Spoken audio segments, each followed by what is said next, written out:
হয়েছে, গাড়ি ব্রেক করুন।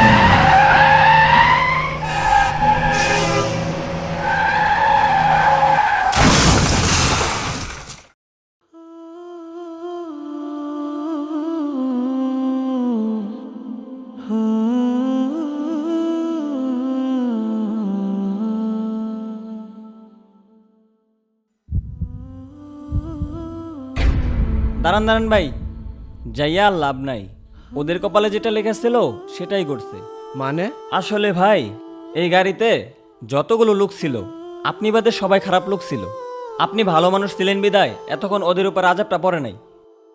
ঠিক তেমনই দুনিয়াতেও আপনার মতো দু একজন ভালো মানুষ আছে বিদায় আল্লাহ তাআলা দুনিয়াটাকে এখনো টিকে রাখছে, ধ্বংস করে নাই। যেদিন আর কোনো ভালো মানুষ দুনিয়াতে না থাকবে সেদিন দুনিয়াটাও ধ্বংস হয়ে যাবে।